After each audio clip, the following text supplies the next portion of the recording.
La Corporation de développement communautaire est fière de vous présenter sa série de podcasts Différences enracinées. L'objectif est de vous faire connaître et découvrir les organismes communautaires et d'économie sociale du territoire de la MRC de Masquinongé, mais aussi les humains qui y travaillent. Bonne écoute! Dans cet épisode du podcast Différences enracinées, on se penchera sur les organismes du territoire de la MRC de Masquinongé qui offrent des services à des personnes en situation d'un handicap, qu'il soit au niveau physique ou mental. Et on en parle avec Marie Dion de l'Association des personnes handicapées du comté de Masquinongé. Elle est intervenante là-bas. On a aussi la coordonnatrice de Premier Envol, Cléome Toupinguet. Et du côté de la coopérative Adirondack, nous avons la présidente du conseil d'administration, soit Joanne Giguère. Bonjour, mesdames. Bonjour. Les filles, je crois que le mot qui résume le mieux vos trois organismes, c'est celui de l'inclusion. On veut inclure les gens. On est tous différents. Moi, j'ai pour mon dire, on est tous différents. Vous et moi, on l'est de plein de façons différentes. Mais certains ont une différence simplement plus apparente que d'autres, finalement. Donc, c'est ceux-là qu'on veut... Justement, on veut briser leur isolement, on veut les inclure dans notre société. Ben c'est par leur différence, on veut les intégrer le plus possible. Hein. C'est pas parce qu'ils ont une déficience intellectuelle ou chez nous des spectres de l'autisme, de la dysphasie. On a mis en place des ateliers de travail qui favorisent beaucoup leur développement professionnel, social, tout ça. Alors c'est super important là, très important. Et si on regarde du côté de l'organisme Premier Envol, Cléome, vous accompagnez des personnes qui vivent avec une déficience intellectuelle, un trouble du spectre de l'autisme ou tout autre trouble neurodéveloppemental. Je me suis pratiquée avant le podcast pour le dire, ce terme-là. Vous avez 8 appartements, des logements dans lesquels vos membres peuvent apprendre à vivre seuls ou en couple. On fait du ménage, on apprend à gérer un budget, tout ça. Vous organisez des activités avec des thèmes comme les risques d'incendie, les habiletés sociales. Est-ce que toutes les personnes que vous aidez, c'est dans le but, ensuite de ça, qu'elles aillent habiter seules? Bien, je dirais qu'idéalement, oui. Par contre, on est réaliste. Comme on a dit tantôt, tout le monde est unique, tout le monde peut changer d'idée aussi, là. Des fois, j'ai des locataires, moi, qui viennent essayer. Justement, nous, en vrai, l'organisme, le but, c'est d'essayer. Fait que je viens essayer le projet de vie de vivre en appartement. Après, ça se peut que ça me plaise, ça se peut que ça me plaise pas. Fait que c'est là qu'on voit, là, si un locataire, finalement, ça ne tente plus, ça se peut qu'il retourne chez ses parents, qu'il aille en famille d'accueil. Après, c'est sûr que moi, idéalement, mon but, ça serait qu'ils aillent tout en appartement non superviseur, puis qu'ils vivent leur projet de vie, puis qu'ils réalisent tout leur projet là, qu'ils veulent. Mais comme je dis, chaque personne est différente, puis ils vont pouvoir définir au fur et à mesure le projet de vie qu'eux veulent, justement, là, Avoir, ouais, c'est ça, exactement. Et que dirais-tu aux parents, peut-être, parce que, bon, j'ai l'impression qu'il y a beaucoup de parents, peut-être, qui vont être à l'écoute, de gens ayant une déficience, ils ont peut-être le petit doute de « mon enfant, es-tu prêt à habiter en appartement? » Tu sais, on a l'effet protecteur peut-être envers nos enfants, on l'aura toujours, mais surtout quand notre enfant a une différence de plus, disons-le comme ça. Tu sais, qu'est-ce que tu leur dirais à ces parents-là qui hésitent peut-être à aller faire un tour du côté de Premier Envol? Mais moi, ce que je dirais, c'est demander à leur enfant. Tu sais, principalement, on a tous peur en tant que parents, là. C'est sûr que ça fait peur, ton enfant, autant la première fois qu'il va faire du vélo, autant que la première fois qu'il va passer en appartement, qu'il soit handicapé ou non. Tu sais, combien de mamans ou de papas ont fait des lunchs puis s'assurer que leurs enfants ont rien manqué au cégep. J'ai tellement l'image de mes parents qui faisaient ça, justement. Mon congélateur était rempli, là, sérieusement. C'est ça. Fait que, tu sais, je pense qu'il n'y a pas vraiment de différence entre une personne qui est handicapée et qu'une personne qui ne l'est pas. Fait que ça serait vraiment de leur demander, eux, ce qu'ils veulent comme projet de vie. Tu sais, si eux, ils veulent l'essayer, bien, parfait, il y a des organismes justement comme le nôtre qui existent pour ça, pour le tenter. Après, si la personne, ça l'intéresse pas, puis ça se peut que le parent y ait peur, puis c'est normal. On a tous peur, comme j'ai dit, pour nos enfants, mais après, c'est ça. C'est juste de voir là, si tout le monde en est prêt à l'essayer ensemble, puis autant le faire dans une place où que ça va bien aller. Parce que je pense que de toute façon, la personne, si c'est ce qu'elle veut, elle va le tenter d'une façon ou d'une autre, là. Et l'une de vos membres, que j'ai pu connaître au gym, d'ailleurs, fille tellement sympathique, vraiment, Valérie de Carufel-Dupuis, parle justement de la différence que fait l'un de vos intervenants auprès d'elle, Raphaël. Lui, là, c'est très, très, très, très bon intervenant. Il m'aide beaucoup. Il est très calme. Il m'aide. Il se prend, il sait qu'est-ce que je comprends, il sait qu'est-ce que je comprends pas. Moi, ce que je trouvais beau dans cet extrait-là de Valérie, c'est qu'on dirait qu'elle en parle pratiquement, oui, un peu comme un intervenant, mais aussi comme un ami. Hein? C'est vraiment un ami qui l'aide dans son quotidien. Quelle place prend un intervenant à Premier Envol dans la vie des gens qui font partie, qui font partie de ce projet-là?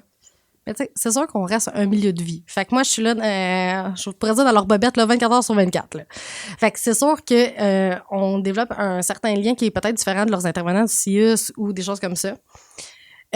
Par contre, tu sais, d'après les années, ça a beaucoup changé, ce qui était un intervenant à Premier Envol. Maintenant, je te dirais que c'est un peu plus comme... Moi, j'essaie que ça soit de la collaboration. Parce que j'ai pas la réponse, là. Je pourrais te dire que ton budget, tu devrais le faire comme ça, comme ça, comme ça. Je les connais, les notions. Mais après, si c'est pas ce qui t'intéresse comme style de budget, ben, rien va marcher, là. Ben oui, parce que personne n'a la vérité absolue non plus. Personne. Fait que même toi, en tant qu'intervenante, tu peux pas dire à quelqu'un, voici la vérité absolue. C'est ça, puis ce que je remarque aussi avec les années, avec toutes mes années d'expérience dans le domaine, c'est qu'on en demande souvent plus à des personnes handicapées qu'à des personnes neurotypiques. Fait qu'un peu à monsieur, madame, tout le monde. Tu sais, c'est vraiment de les accompagner dans eux, ce qu'ils vont avoir besoin. Tu sais, je pourrais leur exiger qu'ils soient comme ça, comme ça, comme ça, puis que leur appartement soit toujours propre, puis que ça soit parfait. Par contre, je vais chez tout le monde dans la population, puis c'est pas de même, là. C'est ça, il y a certains adultes neurotypiques, disons-le comme ça, qui... Exact. Ont vraiment un endroit bordélique, eux autres aussi, ils ont le droit, finalement. Et dans le cas de Valérie, qu'on vient d'entendre, elle est arrivée à Premier Envol, de ce que j'ai compris, parce que, bon, ses 2 parents ne sont plus là aujourd'hui. Est-ce que c'est sensiblement cette même situation-là pour vos autres membres? Comment quelqu'un vient à vivre chez Premier Envol? Il y a tellement aucune histoire qui est pareille. Là. Okay. Fait que tout le monde est tellement différent. J'en ai qui viennent de familles d'accueil que finalement, ils voulaient essayer plus. J'en ai que finalement, leur milieu de vie ne permettait plus qu'ils soient là, qu'ils sont arrivés à l'âge adulte. Là, il faut qu'ils se trouvent une nouvelle place parce que à 18 ans, ça arrive pour tout le monde. Là. Oui. Fait que c'est ça. Puis ou sinon, tu sais, ça peut venir comme des cas exceptionnels, comme Valérie, que là, c'était par le décès de ses parents, mais tu sais, je dirais que c'est vraiment des histoires uniques à tous et chacun, là. Je peux pas dire une histoire qui se ressort. Mais par contre, moi, j'aimerais ça en avoir une histoire marquante, parce qu'au moment où est-ce qu'on se parle, ça fait près de 15 ans que Premier Envol, vous œuvrez dans la MRC de Masquinongé. Après 7 à 8 ans à mettre sur pied le projet, j'imagine qu'au fil des années, vous en avez eu des histoires marquantes, encore plus que les autres. Mais je dirais que ce qui est marquant dans l'organisme, c'est justement les petites histoires de chacun. Je pourrais pas dire qu'il y a une histoire qui ferait la une d'un journal, là, tu sais. Mais c'est tellement, c'est d'être assis dans mon bureau puis de regarder un locataire puis de faire, OK, t'es parti de ça. Puis t'es rendu là, tu sais, par exemple, si on prend justement Valérie qui vivait avant chez ses parents puis qu'aujourd'hui est quand même capable de gérer un appartement. Pour moi, ça, c'est une histoire marquante. Si on parle d'un autre locataire qui est arrivé à 17 ans chez nous puis qui finalement, aujourd'hui, est capable de maintenir un appartement relativement propre, tu sais, pour moi, c'est les micro-réussites. Juste quelqu'un qui prend sa médication à tous les jours maintenant qu'avant, il le faisait pas. C'est vraiment dans les micro-choses de la vie que je suis impressionnée à chaque jour. Des fois, je suis juste assise dans mon bureau puis je les regarde je fais... Mais tu te rends même pas compte à quel point t'es rendu loin. Fait que tu sais, je dirais que les histoires marquantes, c'est tellement toutes les petites réussites que je vois au quotidien de juste t'offrir la chance à quelqu'un qui l'aurait peut-être jamais eu, de montrer à quel point il y a une grande valeur. Je trouve ça tellement beau ce que tu dis. Wow, sérieusement, j'en ai comme des frissons. Et ces gens que, bon, vous aidez à Premier Envol, vivre en appartement, il y a de quoi être de très valorisant là-dedans. Tu sais, t'en parlais. Je voyais les étoiles que tu avais dans les yeux de parler des résidents de Premier Envol, mais se trouver un travail aussi, ça doit apporter une certaine fierté. Et c'est là que la coopérative Adirondack entre en jeu. Joanne, à la coop Adirondack, vous offrez un travail finalement à des personnes vivant avec un trouble du spectre de l'autisme et ou une déficience physique ou intellectuelle. Vous faites des travaux de sous-traitance pour les entreprises manufacturières et de ce que j'ai compris, vous avez des travaux pratiquement pour tous les âges. Ah oui, absolument. C'est ça. C'est des sous-traitants, c'est des entreprises de la région de la MRC. Même on en a à Berthierville aussi. Écoute, on a des jeunes adultes qui arrivent, comme moi, ma fille est arrivée, elle fréquentait encore l'école, puis on alternait, là, tu sais, l'école, puis Adirondack, puis à un moment donné, elle est arrivée à plein temps. Donc, il y a des jeunes adultes, il y a des personnes plus âgées, mais c'est ça, ils ont tous un travail, puis on est capable de cibler vraiment leurs forces parce que il y en a pas un pareil, hein, tu sais. Mais non. Fait que on s'organise pour que tout le monde ait sa petite tâche à faire à leur rythme, parce qu'on est conscient qu'ils peuvent pas faire la même chose que s'il y avait un travail régulier ailleurs, tu sais. En effet, mais par contre, moi, une émission que j'adore suivre, c'est Autisme maintenant majeur, Autisme bientôt majeur. Ça, c'est avec le fils de Sophie Préjean, notamment, et Charles Lafortune. Et c'est de voir leur force. Tu sais, il y a des gens, mettons, moi, là, je m'excuse, là, mais faire la même routine jour après jour, là, tu sais, c'est sûr, j'oublie quelque chose. Eux autres, non, c'est vraiment, là, tu sais, il faut pas les généraliser non plus, là, mais non. Il y a certaines personnes qui ont le trouble du spectre de l'autisme, c'est ça leur force, ils vont être rigoureux comme ça se peut pas. C'est ça. Aucun neurotypique va être aussi rigoureux qu'eux autres. Non, ma fille, moi, est autiste, puis elle, ils ont 1 heure pour dîner, puis elle mange, puis quand elle a fini de manger, elle travaille. Elle continue, c'est bien fait, puis tu sais, c'est comme tu dis, là, c'est vraiment... Mais tu sais, ils sont contents, tu sais, tu le vois, là, ils arrivent le matin, parce que s'ils seraient dans un endroit où il y aurait un travail régulier, là, ce serait pas comme ça. Ma fille, elle pourrait pas fonctionner. Parce qu'un matin, ou n'importe quel autre peut arriver un matin, puis... Tu sais, tu files pas toujours égal, hein, tu sais. Puis là, ils font une crise, on est capable de les ramener, puis de leur parler. Puis si après-midi, t'en fais moins, c'est pas grave, là, on va se reprendre demain, tu sais. Mais tu sais, ils ont beaucoup un sentiment d'appartenance à la coop, énormément. Puis, écoute, puis ils ont créé des liens, hein, je veux dire, ils se sont fait des amis. Dans un autre endroit de travail, probablement qu'il n'y aurait pas d'amis. Alors, il y a tout leur réseau social, pas seulement le travail, tout leur réseau social, tu sais. Puis ce qui est le fun aussi, c'est que depuis plusieurs années, on a une intervenante sociale qui nous est prêtée par la commission scolaire. OK. Puis elle fait de l'académique à ceux qui veulent, ceux qui sont capables.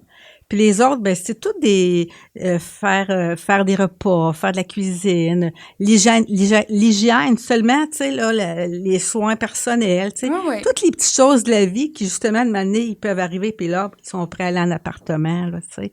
Mais c'est vraiment là, c'est beaucoup de choses qu'on met en place puis que un point que tu mentionnais, Joanne, le côté plus adapté peut-être pour les personnes, avoir un travail, mais qu'on leur explique bien les choses. On a justement Marie-Ève Lavallée qui explique le pourquoi elle vient travailler à la coopérative Adirondack. Bien, moi, je suis allée, dans le fond, au métro, en garderie, puis il n'y avait pas assez d'encadrement. Les gens ne nous disaient pas beaucoup quoi faire, ne nous expliquaient pas, tandis qu'ici, oui.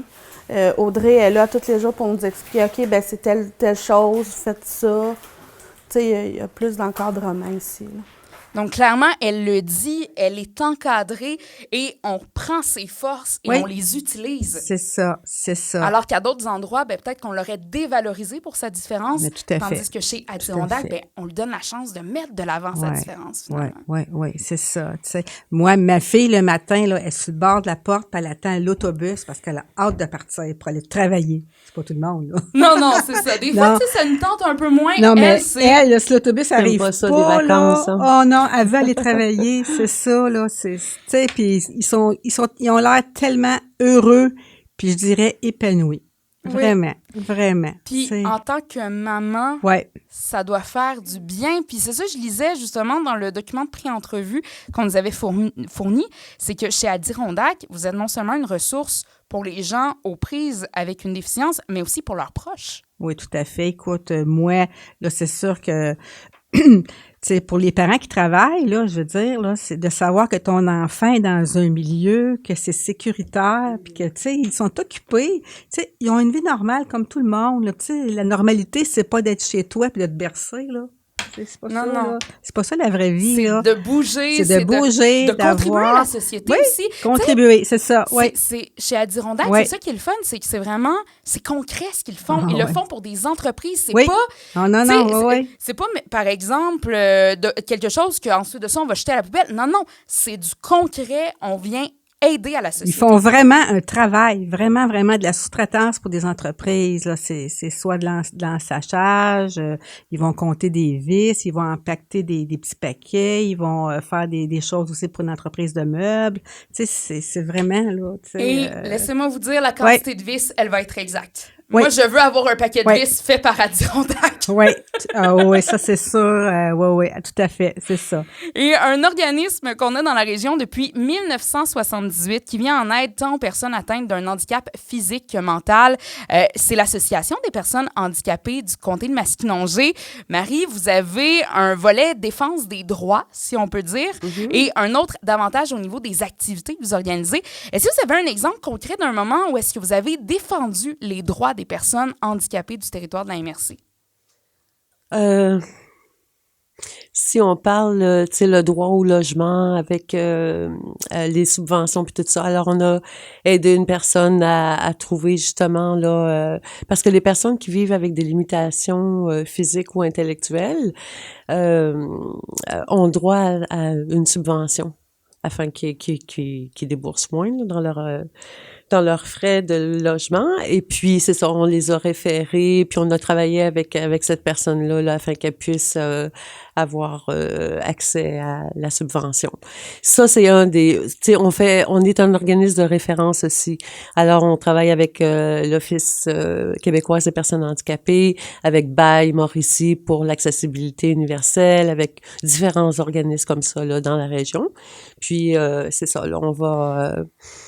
Parce que c'est ça, il y a de la paperasse là, à remplir Oui, si on veut avoir les subventions, si on veut avoir de l'aide. Donc, en allant à l'association, ben là, ça nous aide à remplir tous ces papiers-là, justement, à s'y retrouver un peu dans la machine. Oui, absolument. Mais, tu sais, en premier lieu, on est surtout un lieu de rencontre. Là où on va travailler à développer les habiletés, autant cognitives, manuelles, physiques et tout.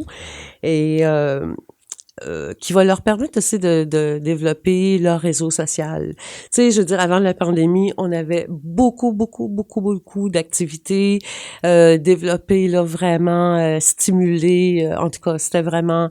Là, en tout cas, on voit que le travail est tout à refaire après 2 ans là, de reprise d'activité. Là. Mais quand vous parlez des activités, moi, il y en a une qui est venue me chercher. Bon, c'est peut-être mon côté artistique qui a été plus été attiré par ça, mais entre autres, des cours de chant. Moi, mettons, j'arrive, je vois cours de chant, ben c'est un cours de chant. Tu sais, c'est dans le sens où on va avoir des habiletés, mais on n'y pense pas. Par contre, ça fait travailler plusieurs aspects chez vos membres. Oui, absolument. Quand tu penses aussi qu'il y a des personnes qui sont non-voyantes, qui prennent le cours de chant, alors il faut qu'ils retiennent la chanson, qui s'arrêtent à la prononciation. Ça fait travailler la mémoire, ça fait travailler... l'entraide aussi, parce que là, ils vont s'entraider, là. Elle utilise aussi différents objets pour faire de la musique. OK. Des machines à écrire, des cuillères, n'importe, là. Et, c'est vraiment super. C'est vraiment un beau cours, là. Vraiment. Moi, ça m'a tout de suite sauté aux yeux. Bon, c'était dans les premiers de la liste, mais j'étais comme, cours de chant, c'est bien le fun. Puis c'est ça m'a amené à me poser la question, mais pourquoi l'association donne ça? Mais ça, il y a tellement de raisons, justement, derrière, autre que le côté social, autre que le fait d'apprendre, de s'améliorer en chant. Donc, j'aimais bien ça. Et moi, j'aimerais ça savoir aussi, avec quels organismes, et là, c'est une question à tous, vous collaborez souvent dans la MRC? Avec quels organismes vous référez souvent des gens? Vous organisez peut-être des activités, des ateliers ensemble? Ben, moi, en tout cas, moi, pour ma part, là, moins présentement, parce que on n'a plus trop de projets communs, bon, à cause de la pandémie puis tout ça, mais on a déjà travaillé avec Premier Envol, ici présente, avec Adirondack, oui, un petit peu aussi, avec la CDC, avec le CAB aussi, où on partage des projets, ils nous font parvenir du matériel, où on a fait d'ailleurs un super encamp avec Premier Envol, ça a été vraiment... on a travaillé ici avec l'Avenue Libre, la chorale, justement. Okay. On avait 3 chorales... on a donné quelques spectacles, là. C'était vraiment le fun, là. C'est un de notre, ça fait partie de notre mission de travailler en collaboration avec les autres organismes parce que c'est important, là, justement, de s'entraider, de partager les ressources et tout, là. Et pour ce qui est des autres, Cléome? Ben, moi, pour ma part, je dirais tout le monde autour de la table ici, là. La moitié de mes locataires doivent travailler chez Adirondack. C'est ça. Ouais. Fait que j'en ai vraiment beaucoup là, qui sont là-bas. Après, justement, comme on parlait tantôt, on a fait des projets là, avec la PHM.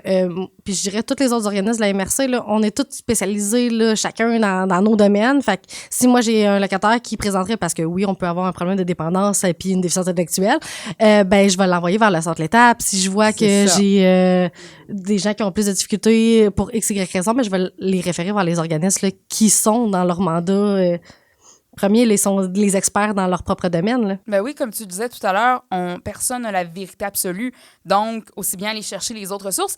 Et on le découvre dans ce podcast Différences enracinées. Des organismes, nous n'en manquons pas sur le territoire de la MRC de Masquinongé, et c'est tant mieux parce que ça nous permet d'aider. Et Joanne, toi, de ton côté, la coopérative Adirondack, vous faites affaire avec d'autres organismes également? Ben, plus, c'est ça. Nous, dans le fond, c'est que c'est un travail qu'ils ont.